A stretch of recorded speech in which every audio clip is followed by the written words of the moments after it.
Season 3 of The Pass is here. I know it's long overdue. We have a new intro. We still got the same content. Well, actually, it's a little bit of new content because there's new things going on in 2019. So buckle up. We got a lot of things to talk about on The Pass.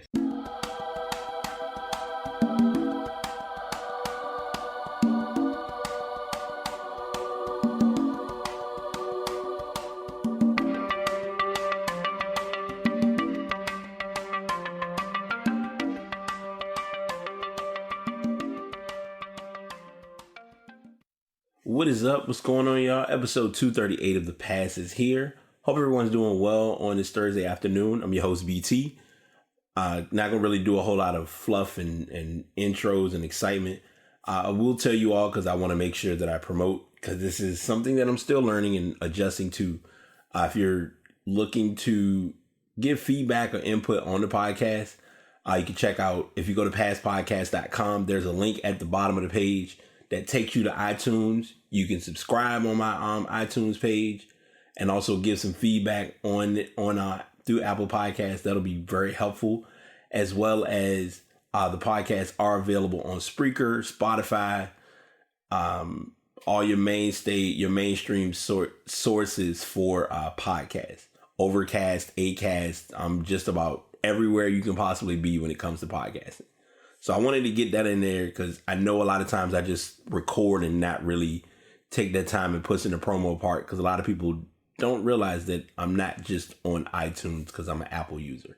So I want to get that off my chest. We're not going to really do any heavy talk or excitement. I don't want to be evident and obvious in stating the infamous continuing the March Madness trend. So I'm not going to have that be our cover. But we will start with that because that was kind of a big consumption of the weekend. And we went from 16 teams down to 4. All I'm going to say is free throws are important. We hear about free throws being important, but we don't understand how important they are. And Duke was a perfect example of that. Even as a Kentucky fan, that was Kentucky's biggest downfall of their season, being ended by just hitting the key free throws. And in their game, I mean, that's what kind of literally set the game in overtime. And I'm going to break down all 4 matchups. So I don't want to, I'm going to break down the Elite 8 matchups to lead to the Final 4 teams. First, there was Gonzaga played Texas Tech, and I think Gonzaga took Texas Tech a little lightly because they didn't think that Texas Tech was going to play Texas Tech basketball, and they did. So they were able to progress in their matchup. You had Auburn go against Kentucky, which I did, I talked about earlier, or I mentioned it earlier. It was kind of a rematch of these SEC teams. Auburn was without one of their big stars, which you kind of saw in that game being played. And I'm going to say this about basketball, and I think it's starting to become clear with the game as a whole. In college basketball, freshmen get exposed due to inexperience, right? So because of that, it shows a team's vulnerabilities and strengths and or weaknesses. Kentucky was the perfect example of that. Keldon Johnson, Tyler Hero, a lot of your freshmen that were on the team, Ashton Higgins, those guys were kind of a no-show in this game. I mean, they played good in the Elite 8 match. I'm sorry, in the Sweet 16 matchup, but not in the Elite 8, and it showed. I didn't skip over them on purpose, but going back to UVA, because they played in the Saturday night matchup, UVA beat Purdue.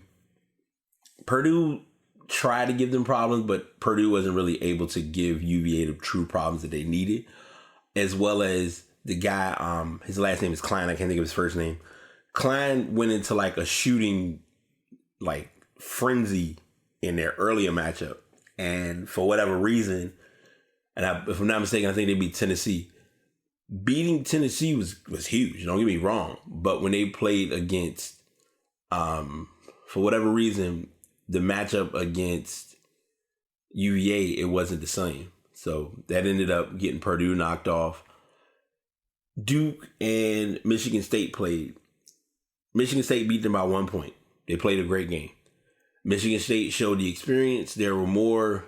You didn't have as many. You don't really have any one and dones who are at Michigan State right now. You got guys who are there for the long haul. I personally believe if he could have, or if he had thought about it, Miles Bridges would have probably stayed, but it really wasn't a difference if he did or didn't stay because he was looking at the NBA anyway. And from what I can tell, he's had a pretty productive rookie season. I'm not going to say solid because you haven't really heard about him, but that's another story. Going back to Duke and Michigan State, here it is, and this was talked about. I'm glad that I looked this article up or saw this before I came to talk about it on my podcast. Stephen A. did a good deep dive into the Duke Big Three. Because Duke, if you really want to say it without saying it, had a Big Three. You had Zion Williamson, who, as everyone has witnessed and is claiming, is considered to be one of the most touted recruits for the NBA. I know it's kind of weird to say it and such, but call it like it is. And you have RJ Barrett, who's in that top 5 conversation. And then you have Cam Reddish, who's in the top 10 conversation. Zion did what Zion was supposed to do. We all witnessed a great tournament run and him being able to come back from his injury and things of that nature. Then you have RJ Barrett, who is a very left dominant player. And it's going to be the biggest thing that's going to be heard about with him on the next level is teams are going to literally expose him not having a full utilization of the court, aka he can't go right. And it's the worst thing to see, but unless your left hand is phenomenally great, you're going to get exposed in the NBA with no problem. And then there's the X factor, Cam Reddish. Now, before I continue, I don't want to leave Trey Jones out. I personally believe Trey Jones is going to come back, but Trey Jones didn't really have a good March Madness showing. And in all fairness, it happened. So I'm not putting blame or pointing the finger at him in any manner because bottom line, it was what it was. So Cam Reddish was the interesting piece because here it is, you have someone who can shoot. He was brought to this team as a shooter, as well as Trey Jones, even with being a point guard. And neither one of them can hit. And I talk about this time and time again. I looked at it with Ben Simmons when his draft class came in. And because this is year 3 of the podcast with looking at college athletes, potential NBA prospects, getting to the next level, concerns of what changed, and it translating to the NBA. And I'm gonna say it for what it is. Let's go back. Ben Simmons as a freshman never shot the ball. I'd have to go back and look at stats to really confirm, but Ben Simmons I don't think shot any threes, if many, at LSU. He really didn't shoot the ball at all. He was kind of a guard distributor or whatever, but he wasn't comfortable with shooting. Markelle Fultz shot good in Washington, got to the NBA and suddenly lost his jumper. Still trying to figure that one out. Hopefully next season we'll really see him at full potential in Orlando. That's one of those wait to be seen. I know we're on Zion and he's the number one guy or the top guy right now. Zion, I'm not going to really look for the shoot because Zion is more of a big man. And I think people need to realize that too. He's a 3, maybe a 4, but you're going to more so see him as a slasher going to the basket more than setting up at the 3 and shooting jumpers. He's going to shoot some because a lot of your bigs are stretch bigs now, but I would be more inclined to him being on the block or, creating his own off the mid-range. In this draft class, I look at Cam Reddish and I'm thinking, in high school, this dude could shoot. He got to college. He hit a couple threes here and there, but through most of the tournament, he was a no-show. And I know I'm primarily pointing at him, but as a unit and as a team, you got to make free throws. Like, I don't know what goes on or what players do on their free time, but leaving free throws on the table, you can't do it. So those guys are the main talking points from the overall Final Four. I did get some news. A couple players have declared. Kobe White from North Carolina, he declared for the draft. Bobo had declared for the draft. We already knew about the kid from Vanderbilt that he was going. And Nazir Little from LSU has decided to go into the draft as well. I'm going to say it now, Javonte Smart will be in the draft. You might as well accept it. You might as well come clean and realizing it. Because if he duck and dodge and get out of there from everything involving the LSU scandal, he'll be scot-free. No pun intended. But that's kind of your overall takeaway from what we got on March Madness. My picks early on, as far as Texas Tech and Michigan State, I'm taking Michigan State. UVA and Auburn, surprise pick for some, but me being kind of just calling it like I seen it, I will pick Auburn. What makes this year's tournament very intriguing is that there's a 75% chance of a first-time champion for March Madness. Michigan State has already won. UVA has been to the Final Four but not won a championship. And this is Auburn's and Texas Tech's first time in Final Four. So that kind of gives you the overall suspense and story involving these teams. Going to Ball is Life, I guess we're going to call this. We'll call this Ball is Life. And this will be a two-part story because the other story I didn't factor in to think about until just now. So I'm going to go ahead and put that on the table as well. As many of you know, we did talk about Lonzo and the whole situation involving his dad and the broker, I can't think of the guy, Alan Scott, who took money from him, and that kind of caused a major swirl, a major news. Well, it turns out that Lonzo Ball did go ahead and has filed a suit against Big Baller Brand's co-founder. He's looking at trying to get $2 million plus interest, stating that Alan Foster had conspired to embezzle millions of dollars and then divert those funds for his personal use, including the ability to acquire assets in Ethiopia. They confirmed that Alan Foster was a loser and that he had a criminal history, which wasn't really evident or clear initially, but now has started to kind of come full circle.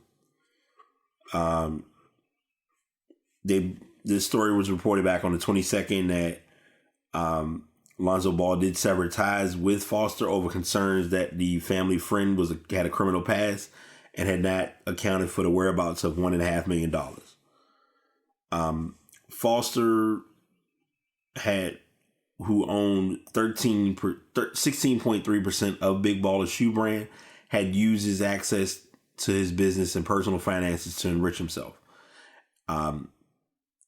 Foster filed the paperwork to create Big Baller Brand, changing the name of an existing company, Next Catch LLC, and assigning himself a role of managing member with a provision that states that title to assets to be held in the company's name or the name of any nominee the manager may designate. That operating assignment, which was obtained by ESPN was signed by Lonzo Ball, LeVar Ball, Tina Ball, and Foster. And they kind of get more information regarding their legal whereabouts. Lonzo is going to end up not wearing Big Baller Brand shoes if he's smart.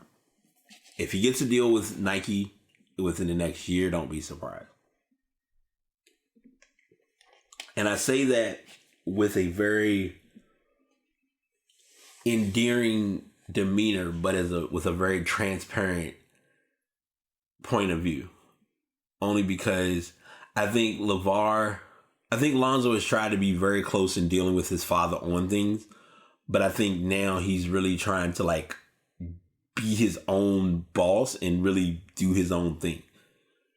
And I really like, I'm not going to give a whole lot of attention to this, but I'm just going to say it as it's good that Lonzo learned his lesson with this during his rookie contract and not when another possible contract was negotiated and things got worse. Sticking with the Ball family, like I said, Ball is life. It turns out that LaMelo will possibly be playing overseas next year. As we all know, LaMelo Ball is indirectly, to say without saying it, eligible. He's really not eligible to play for any college in under NCAA rules. And so they were trying to figure out what to do. First off, he was ranked 13th on the high school polls as far as like ESPN 100. He dropped down to about 19. There weren't really any schools that had their eye on him and saying, hey, we want you to come play for us because of everything with his academic eligibility, with his professional or amateur ball play. All of that was factored in and all of that was put into the equation. So here it is now. You're trying to figure out what to do. They didn't want to go to G League Select route. That was talked about at one point. And now LeVar did confirm that LaMelo is going to play overseas. He's looking at either Australia or China. My boy brought this up and I had to be real. I think someone asked or mentioned it as, I wonder if the brother, if LiAngelo would be in on this process as well. And I had to say, if he does, then that would only limit them to Australia. Because as far as we're aware, and last we checked, LiAngelo is not going to be seen in China if he knows what's best. Unless there's some type of really positive negotiated thing in place. I also think about it as him going to China would be interesting, especially with what happened with his brother. Would he be able to go over there and focus enough on basketball to get himself in the place or in the position to be a credible player in next year's draft? Because this is all being done for the 2020 draft. We all know it's only April the 4th of 2019. But next year's draft is important because you're going to look at J. Cole. Why do I say J. Cole? Cole Anthony. Cole Anthony, Greg Anthony's son. You're looking at Scottie Pippen's son possibly being in this draft. Vernon Carey, who his dad used to play football. A lot of these guys are going to be in your next draft. And so you want to look at what's going to be the best option in LaMelo's case of possibly solidifying a lottery pick. Because this is what's important about the draft. And I need to bring this to attention before we go too far with this. Going into this draft or going into an NBA draft, in the NFL, it's a little different because NFL, you don't have to be a lottery pick to make money. You can make money and be an 8th round pick. I mean, Tom Brady proved that to us over the years. In this case, if LaMelo is putting the energy into trying to get into the NBA, it had better be for the sake of being a lottery pick. If not, it's all being done as a waste. And that's just my opinion, but I'm just talking on it in how the whole story has circulated and gotten this attention over the last couple of months as to what he's planning on doing, especially since one of the options was to see if he would maybe do a 5th year of high school and then go to the draft. Because he had that option as well, because you have to at least have been in school for 4 years. Like, you have to kind of fulfill the rules and the code of the NBA to properly pass their quota of getting into the league. And I'm still trying to understand this, because I know he was homeschooled, but we didn't hear like what were his grades like for him to be able to get into Spire. How did that all work, and how did it still keep him or maintain him as a senior? Because I know, yeah, he did homeschooling, but do you lose a year? Like, what? How does that work? So I thought that was kind of an interesting turn of events as well. I'm here to lead to the possibility of being a bearer of bad news, but the news has not officially hit of the other part. So I'm going to talk about where we are right now on this end, which is that the AAF, or the Alliance of American Football, has officially suspended operations, which has generated quite a few questions. According to Pro Football Talk, the AAF will suspend operations. They're saying that they haven't folded entirely yet. And that's where we are with why this is an important statement. Tom Dundon, who invested $70 million in signing on it in February, has been unsure if the project would extend into the weekend. They've mentioned it as it's pretty fluid, it's day to day. On Monday, noting that they would know more later on during this week. And this article was actually published on Tuesday. Action Network confirmed Tuesday that the AAF would suspend all football operations, with Dundon losing approximately $70 million on his investment. Per report, Dundon made the decision to halt operations against the wishes of the league co-founders Charlie Ebersol and Bill Polian. According to NFL media, Dundon's intentions with his investments have been put in question, with some believing he only wanted the technology being created around the league's betting app. However, according to Action Network, it will be illegal for Dundon to shut down the league in order to strip the assets.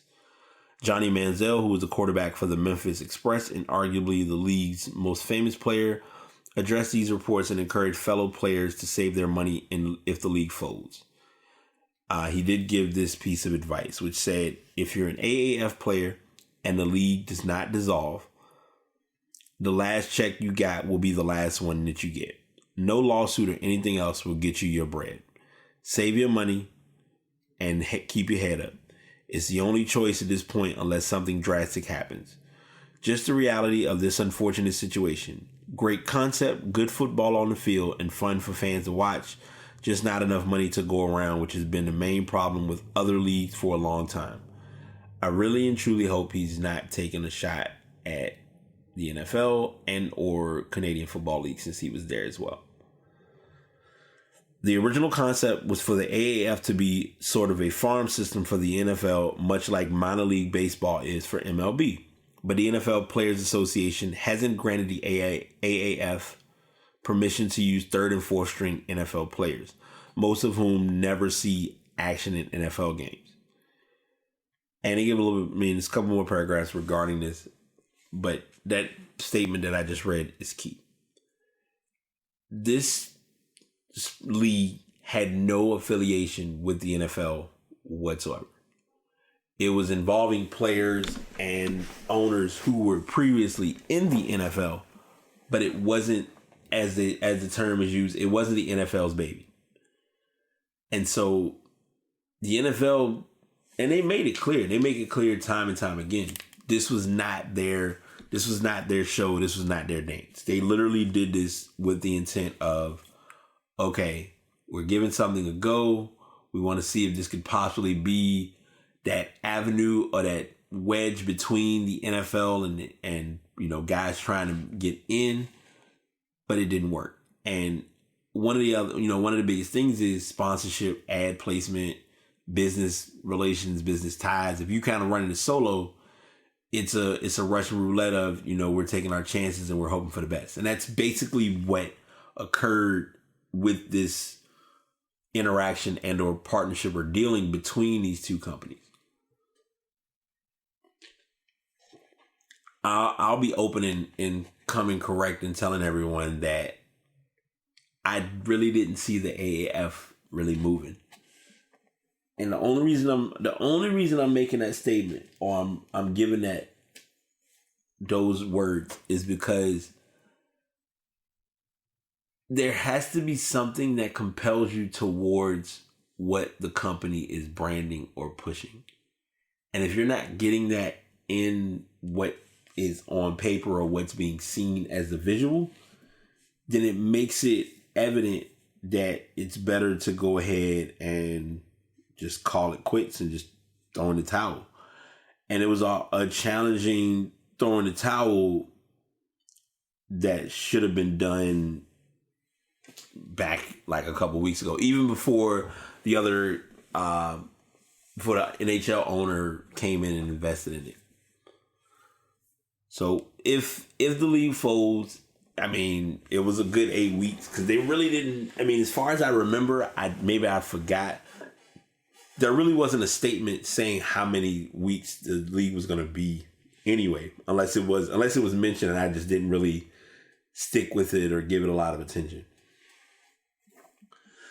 This is going to be one of those rare moments, and I think because I was with a patient yesterday, it kind of came to my attention because anytime someone has something that sparks my interest or sparks my attention, I like to, be fair and balanced and looking at, not leaving certain topics off the line.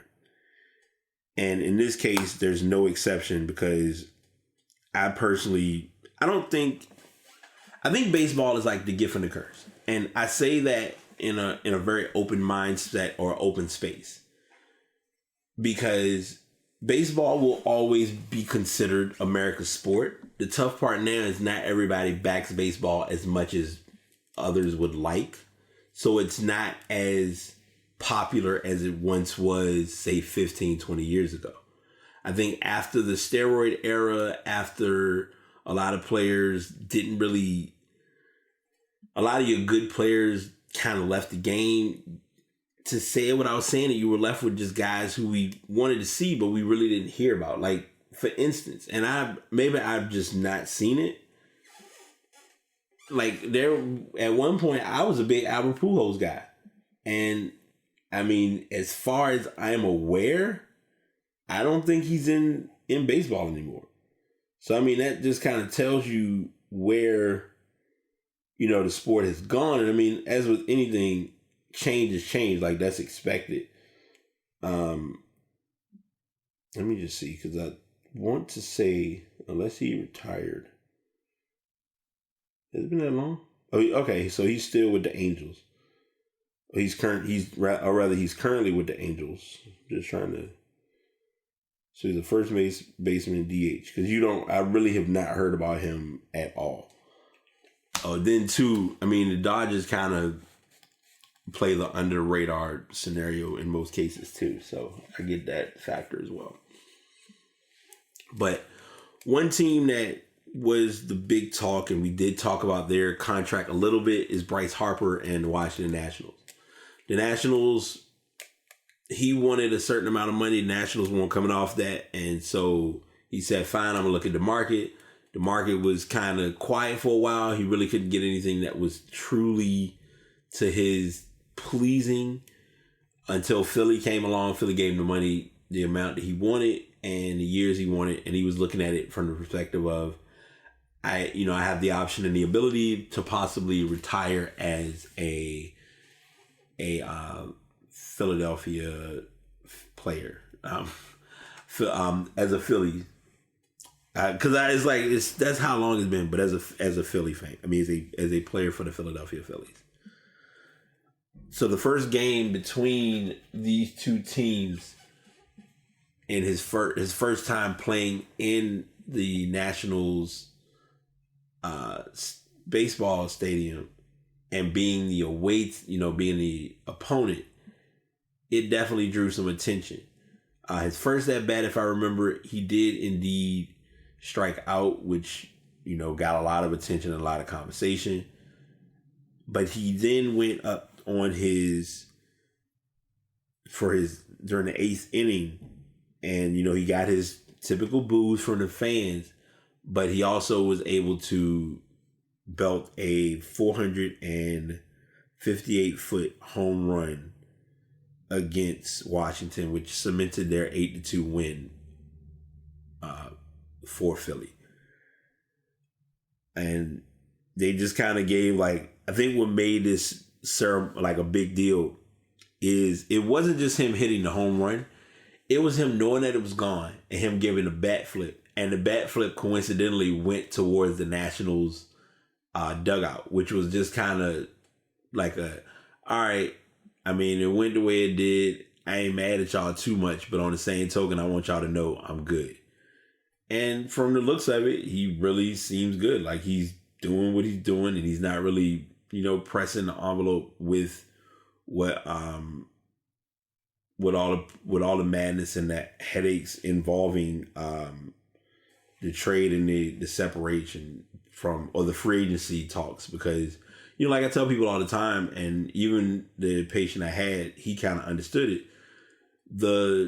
With baseball having no salary cap, you already know what time it is.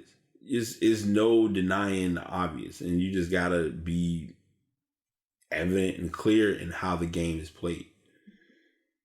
So that was mainly my main thing I was pointing out. Like I said, the article kind of gives the breakdown. They also show the video of him flipping a bat against the Nationals at their baseball field. So those are our stories for sports. This is our segue into stuff. If you are into stuff and there are some different things in tech, music, or in the industry that you want to know about, this is going to be your stop, and this is where you're going to want to hang out a little bit more. Our first stuff is kind of a follow-up because I did talk about this story actually 2 weeks ago, and I wanted, since an update hit in the media, I'm going to go ahead and give an attention or a story breakdown about it on my page. And it looks as though both Lori Loughlin and Felicity Huffman did make their court appearances based on the college admissions scandal. They made their appearance back on Wednesday. Felicity Huffman, who was another celebrity tied to the scandal, had a more understated arrival, accompanied only by one person. For Lori Loughlin, she was flanked by bodyguards, and you had people in the crowd screaming "Aunt Becky," which just, now thinking back on it, it's nasty. It is a definite nasty award, but that's neither here nor there. The actresses were among a dozen people who appeared Wednesday in federal court over a scheme in which families with money and clout were accused of paying bribes for their children to attend some of the country's most prestigious institutions. The defendants are each charged with conspiracy to commit mail fraud and honest services, mail fraud in what prosecutors have called Operation Varsity Blues. Authorities say the parents paid a college prep business to cheat on standardized tests and or bribe college coaches to help get their children into competitive universities. Huffman arrived at federal court just before noon on Wednesday. Loughlin and her husband, fashion designer Massimo Giannulli, arrived in the early afternoon ahead of the 2:30 hearing. In court, they acknowledged their rights, charges, and maximum possible penalties. They waived a pretrial hearing, signed conditions of their release, and were free to leave. Huffman's husband, actor William H. Macy, is not charged in the case. CNN reached out to representatives for Huffman, Loughlin, and Giannulli, but has not heard back. The three were among 10 defendants who waived their right to a pretrial hearing and were released. 3 other defendants who had been expected in court rescheduled their appearances to another date. Of the other parents facing charges, between 7 to 10 are expected to reach a plea deal by mid-April. Laughlin and Huffman are facing anywhere from 6 to 21 months in prison if convicted or they plead guilty. The official added, though the exact sentence would depend on a combination of factors. Most arrests aren't expected until the 30-day limit to indict has passed, according to the official. The 30-day window has began and the defendants were charged. There have been a couple of guilty pleas, and they go over all that information as well. This just looks bad. Really, really bad, especially if this all comes to full fruition. And I think this was said when I had Terry on the show a few weeks ago for episode 236. But I'm going to say it now because it's relevant to bring it's relevant to bring light to.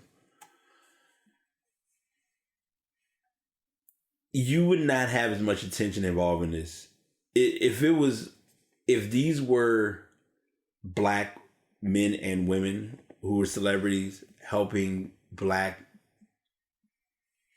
boys and girls try to get into colleges or HBCUs or whatever the case may be, and it came back that they did it the wrong way, they would have thrown every bit of the book at them, and it would have turned into a whole headache in a handbasket. Society is very challenging on who they want to see succeed. The obvious and the evidence statement is you don't want to see blacks succeed. And it's bad to perceive it as such, and we're going to talk about that a little bit later on with the Pass of the Week. But it's a challenging spectacle that we're at this point with people and just in interactions of this nature. And again, I'm just saying this as a general speculation, but in all fairness, it's something to really look at and factor in as far as how something like this was not caught as early as it should have been. Because it looks really bad that it prolonged this far. But, I mean, that's media, that's business. Sometimes it just goes the way it goes sometimes. So that's kind of the full condensed quick story involving that. So yeah. Apple has failed again. And I know a lot of people who listen to my podcast who know me to be the Apple love it, hate it, leave it guy. It's going to be shocking to hear me say that Apple really failed on this one. I'm not going to really... I'm going to read the quote that was said by Dan Riccio, and then I'm going to freestyle the shit out of this topic. After much effort, we've concluded AirPower will not achieve our high standards and have canceled the project. We apologize to those customers who were looking forward to this launch. We continue to believe that the future is wireless, and we are committed to push the wireless experience forward. September of 2017, whenever their 2017 keynote was, they did the release of the AirPods. I believe the Apple Watch had been out for a while. The iPhone X had just released. And I believe the iPhone 8 had the Qi wireless charging capability as well. Don't hold me to that. So when they were presenting this, it looked as a revolutionary idea because here it is. You have the AirPods. They show you that they're working on something to get an actual AirPod charging case, which eventually came out last week. And your watch and your phone all to charge on one device at one time. Even going as far as, and I didn't talk about this on the Apple Wireless promo, they were showing on the back, and I believe it's still on the boxes. So whoever made or designed the boxes, that was a bad move, bad timing. because the boxes were designed, I believe it was either for the wireless AirPods. It was for the AirPods with the wireless charging case, or it was for just the wireless charging case, where it showed that it gives you the ability to charge on the wireless AirPower mat. And now the mat is no longer being released. But if there's any consolation and any benefit that can help anyone, there are third-party companies who have similar devices that will allow you to charge up to 3 devices at one time. I'm going to say this, and I'm going to say this as transparent as I can. Unless there's a huge need of charging all of your devices wirelessly, it's not that serious. And I say it with that preface only because if you look at all 3 devices, charging AirPods wirelessly might be okay, but it still means that you have to have a wireless, like a Qi charger or a Qi pad to do the wireless charging capability. Like, I feel like if there's anything that the Galaxy S10 got right and that Apple got wrong, is the Galaxy S10 can actually charge a phone by itself. Like, it doesn't need to be plugged in. It can be set on the table, face down, and it functions as a wireless charging device. So, in petty fashion, because someone brought this to, was talking about this at work a couple days ago, where everyone's all excited about Apple, but Galaxy, they have the ability where you can charge your phone. You can actually use your phone as a charging device. And it's like, okay, that's it. It's about as revolutionary as when Galaxies had the ability to send messages back to other, you can send messages to and from other, what is it? Where if I wanted to send somebody a picture or send somebody an image, you could do so by just having both phones touched back to back. They swore that was the greatest idea in the world. The reality was that it wasn't. It wasn't something, it wasn't cool to do. Bad enough if your phone was in a case, you were screwed. Now with us having wireless charging the way it is, you can phones now can wirelessly charge in the case. Like, you don't even have to take it out of the case anymore. Like, I will give them their utmost credit. Let me give them their flowers while they're here. Pop sockets were thought out very methodically, because even if you have a pop socket on the back of your phone, you can still put your phone on a wireless charger and it will still charge. You got my vote. I'm in.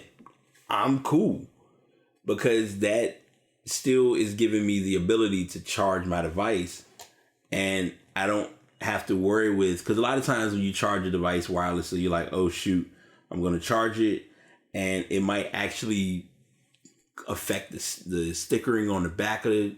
None of that happened. It just charges like normal. So I'm talking about all that, and I know I'm going back and forth on the Galaxy and Apple wave, but the Air Power Mat is no more. And personally, like I said, I really never thought it was coming anyway. And it's not that I'm on like the negative, I didn't have any faith in them. It's just, it was kind of obvious and it was coming. So I guess you could say is in the Apple versus Android battle, or Samsung versus Apple battle. Samsung won, Apple 0. Actually Samsung 2, since they also have the ability to use their phone as a wireless device and a wireless charging device, along with bringing out the earbuds. So good job for them. I have owned a lot of emails. Many of them I'm unable to really check or access anymore, and that's okay. I'm cool with it. It's not a big deal. However, there is one email client that has remained strong and consistent with their business and their push of being cutting edge and always kind of flowing to the preference of the user. And that's Gmail. Gmail is officially 15 years old. It released on April the 1st. Not a joke. It was real. April 1st of 2004, Gmail was born. The only way you could get accounts when they first released were you had to get an invite from someone to use Gmail's service.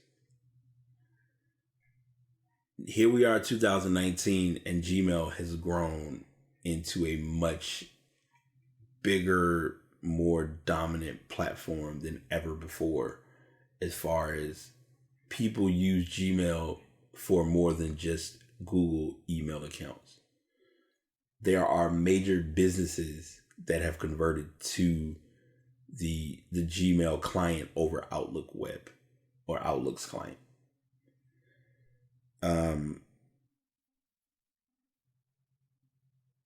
Gmail, it was a service that revolutionized webmail so much that it's become an integral part of our daily lives. As I mentioned earlier, Gmail was invite only, to the point where invitations were actually bought and sold on eBay as if they were some sort of precious commodity. Invitations would remain the sole way of signing up for the service until 2007. While webmail services like Hotmail and Yahoo Mail existed back then, Gmail had a killer selling point: a gigabyte of free storage. We might laugh at that now, but that was a huge amount of space in that time. Google now offers 15 gigabytes standard with the option to purchase more. The thought of never having to delete or manage your email ever again was, and still is, an enticing one. It was just the gigabyte of storage that had people clamoring for gmail.com addresses. Google's email service offered other unique features too, like threaded conversations, fully integrated search, and the ability to send attachments up to 25 megabytes in size. Thanks to a JavaScript technique called Ajax, it also refreshed automatically. Gmail truly felt like a full-fledged email app, though it was entirely web-based. Even when Hotmail and Yahoo Mail were around, many people still used clients like Outlook or Eudora. Gmail signified the start of something different. Slowly, users were moving away from desktop apps and relying just on the web. And it kind of gave a little bit more information regarding what Gmail has and hasn't done. And one thing that's important with this all transition is, by Gmail kind of solidifying its hometown or its main space, it was time for them to accept that Inbox was not going to work. Inbox by Google was not the wave. The threaded conversations is what was the winning factor for Gmail. If you weren't sure what you did or didn't say, you could just go right through your messages, and it was literally like you were having a chat with the person. Even though they don't use the feature anymore, Google Hangouts was a good run. Some people, for the balance of those who don't have FaceTime, I still think Google Duo is really slept on. The latest, as far as all the extensions were a winning factor. When you're checking email, you can hit J and K to go forward and backward through your emails if you're on a computer. And they were preparing for their transition and their integration with mobile devices. Because if you look at it, at one point we didn't check email on phone. Everyone thought email on phone was the worst thing in the world. Now, most people get every inkling of a notification for any and every email right through their cell phone or through their tablet. I personally can say my favorite feature that was just added is the ability to, if you're sending an email to someone, how the email will send, if as you're composing an email, if you're writing out certain words, it will auto complete those words. So all you have to do is, if it starts to write what you're going to say, you hit tab and it continues your thought. I think that's, exceptional. Obviously, back when Gmail first came out compared to now, you have Google Drive, you have all of the Office programs, Google Docs, their version of spreadsheet, PowerPoint. Like, you have those four programs all working under the same umbrella. I'm going to do a weird promo here because I think it's helpful. If you are a Mac or a Windows user and you like using Gmail and you have multiple accounts, I would recommend using Kiwi for Gmail. If you use Kiwi for Gmail on your computer, you won't need to worry with keeping a tab available for all of your Gmail. All of your notifications and all your emails come up in one place at one time. And I've been using that now for a couple of months, and it sits on my homepage with no problem. Another source or another site that I use is Spark. Spark is a pretty good app as well. Spark you can actually use on mobile devices as well. And finally, if you're getting a lot of subscriptions and you want to manage your subscriptions easier, do unroll.me, I think is what it's called. But it will basically go through, and all the subscriptions you have, you get in one single email instead of getting separate emails for all of that. Just some tips and some things to be better with your technical usage of Gmail or email clients for that matter. So music sesh, this will kind of be a mixture of music sesh and pass of the week, because I had listened when I did my year in review podcast for the end of the year. I had this album as one of my albums to definitely, it was a must listen. There was no real, roundabout way of putting it. I personally don't think people really valued Victory Lap by Nipsey Hussle the way I did at the time. Like, I even went back when they were playing the single for Joe Budden's live event. They played Blue Laces 2. And I had to really listen. Like, it was one of those moments where you're like, I'm listening to these words and I'm like, wow, he was giving a message that we were missing. And I think I'm going to say something, and I'm just going to say it and let it be what it is. There are moments that artists do rap about dumb stuff or sing about stupid things. But in this instance,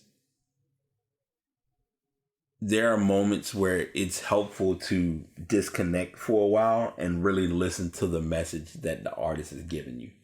Because I won't say, I dislike the term underlying message. I'll just say it as, there's a message that's usually there, and you just need to be embracing to that message that is coming or has come. And that's just kind of the direct way of saying it. But rapper Nipsey Hussle was killed outside of his Marathon clothing store in South Los Angeles in Crenshaw.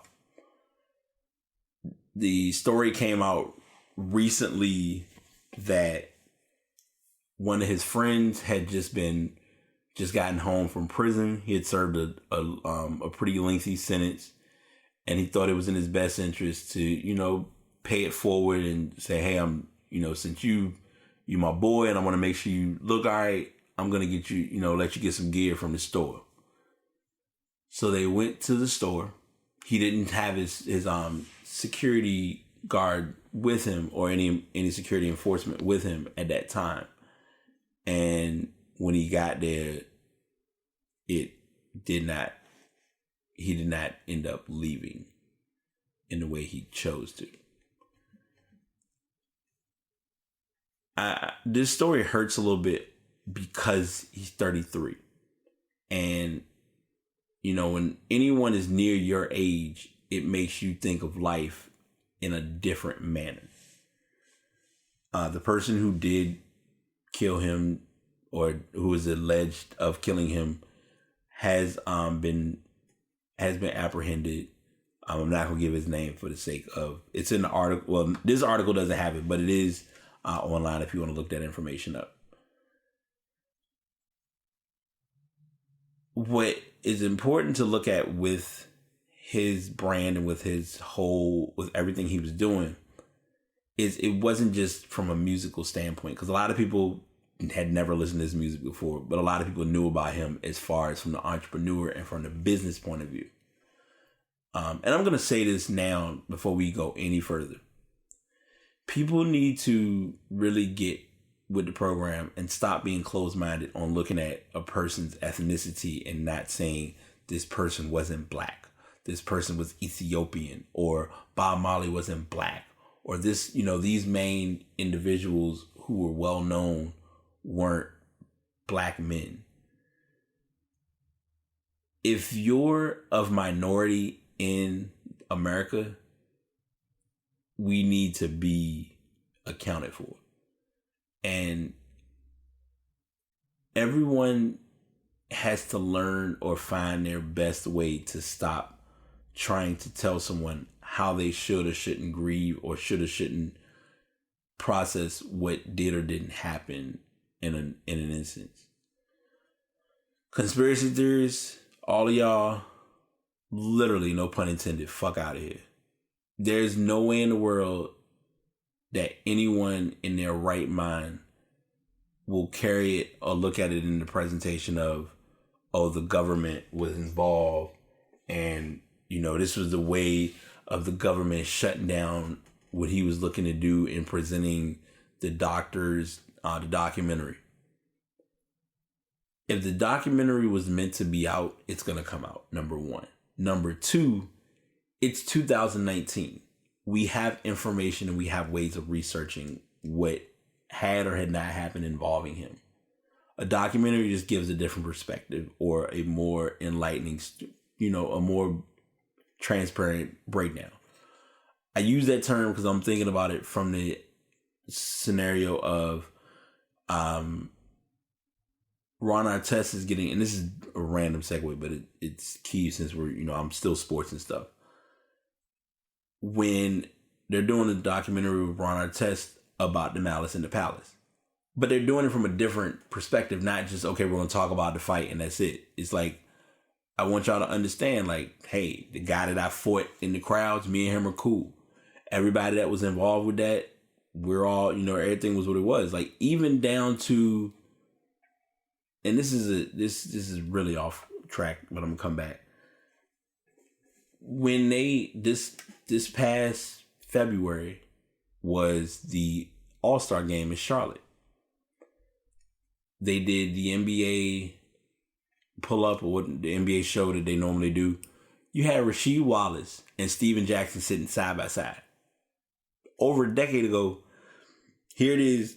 These guys were in each other's face, fighting. It was like the biggest battle between Detroit and Indiana. Like, come on, like, you gotta be able to put differences aside and let stuff be what it is and, progress. But nonetheless, like I said, a guy who is the alleged victim, he has been apprehended.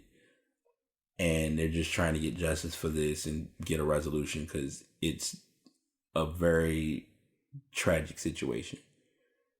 Because it's you losing someone, like someone dying. Period is tough, but having it happen like in the midst of you trying to do something good just makes it more fucked up. So rest in peace to Nipsey Hussle. Thoughts and prayers to his friends, his family, to Lauren London, their child, to his kids, the whole nine. Like, she pretty much, I don't know what she's feeling, and I'm not saying that like in a mild manner, in a minimal way.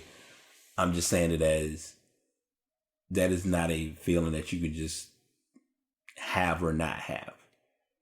I'll put it like that. So that's mainly where I stand, with the whole story. I know I didn't really read the article itself, but if you have the links on past podcasts, or if you're looking at it on Spreaker, or even if you're on iTunes, it will show the link, and you can check that link out and get more in depth as to what's going on. I don't know if this is really an ass of the week. I'm going to read the story, and if it doesn't feel like an ass of the week, then I'm just going to pass the message, because it's a bit of a strange story. There is a Chinese woman who was arrested for carrying malware into a Trump resort. And I guess when I saw it's a complicated story, then that's where it became ass of the week. President Trump's Mar-a-Lago resort just dealt a decidedly unusual malware attack. A Chinese woman, Yujing Zhang, has been charged with making false statements to a federal officer and entering restricted property after she visited Mar-a-Lago on March 30th, carrying a thumb drive apparently loaded with malware. Zhang initially told the Secret Service that she wanted to use the pool, but later claimed she traveled to attend a non-existent UN friendship event at the request of a mysterious Charlie, and wanted to speak to a member of the Trump family about China's economic relationship with the U.S. Zhang got in after the resort's beach club manager said there was a member sharing her family name, leading to the belief she was a relative. A receptionist caught Zhang after she talked about attending the bogus event and wasn't on the property's access list. Trump was staying at the resort at the time, but was at his international golf club when Zhang showed up. On top of the USB drive, Zhang was also carrying an unusual amount of gear that included 4 cell phones, a laptop, an external hard drive, and 2 Chinese passports. To add to the mystery, she acted as if she had a poor grasp of English when she first arrived, but later revealed that she could understand even subtle nuances of the language. It's not clear what Zhang's true intentions were. The malware and the pattern of behavior have raised concerns this was an attempt to compromise systems, whether for the Trump family or Mar-a-Lago as a whole. Thumb drives are frequently used in state-backed campaigns to breach computers that aren't connected to the internet or are otherwise hard to attack from the outside. If there was malicious intent, Zhang could have swiped sensitive info had she continued further. However, this wasn't exactly a subtle, well-planned infiltration attempt. It's entirely possible that there are other motivations. I'm just going to read that and we're going to keep going because I don't even know where to begin. Like, whatever she was trying to go for, she was unsuccessful, obviously. But what makes it even worse is the way she went about it and the fact that you claim to not know things, but then you have more, you're putting on for more than what is seen. I have a good pass the message. The article, I'm not gonna say much on that article. That's a whole lot. I'm gonna do a good pass the message today, and this is for all of my black men and all my black women. And I'm not on here being all righteous, power, whatever. I'm here to make this a statement to those who need to hear it. Stop fooling yourself into making like you're okay. And when I say making like you're okay, I'm referring to if you're watching a movie and it's an emotional movie, it is okay to shed a tear as a grown man or a grown woman. Even if you have to emotionally break down in public, it's okay. I'm gonna let a layer down because, as y'all know, normally I don't let layers down. Most of the time, it's usually I've kept everything as an identity hider, and then as the podcast evolved, obviously that changed. I initially was carrying myself for the longest time like I was good with a lot of my life, and I haven't been good. I'm finally doing what I was supposed to have done a while ago, but I also realized it was better for me to do it now than to do it when I thought I was ready to do it. I'm going to be getting therapy, getting assistance involving not just my sister's passing, but also just for me as far as carrying the load like I'm all right and everything's been good, when in reality, there's a lot on my mind, there's a lot on my plate. And I need to find a way to get it out of my system. So I'm sharing that with you all as far as if moments are not great, it's okay to not have great moments. Also, to add to that, you may hurt people's feelings in doing so, but there are going to be times when you may have to say no. Don't hold your no personal. Don't get in your feelings because you said it. Just give your no and keep it moving. So that's what I'm going to leave y'all with on episode 238 of The Pass. Next week, we should have our champion for March Madness. Will be kind of in our solidifying of NBA playoff spots. More kids will be declaring for the draft. Among other things, there's going to be a lot to share and a lot to get into. So we'll, definitely be making it our goal to give nothing but premium, high quality content on The Pass. And until next time, this is The Pass, and I'm your host, BT, signing out. Y'all take it easy. Another episode is in the books. Thanks to everyone for tuning in. As I always share, if you'd like to get into podcasting, you can check out Spreaker.com. And if you're looking to invest in a microphone, or if you're looking to genuinely start with recording, I use the Blue Yeti microphone, but you may prefer to do the Samson Meteor. Just know that if it's your craft and it's something that you're meant to do it and do it well. That's my main thing to tell people about 2019. Do it and be reliable. Y'all take it easy.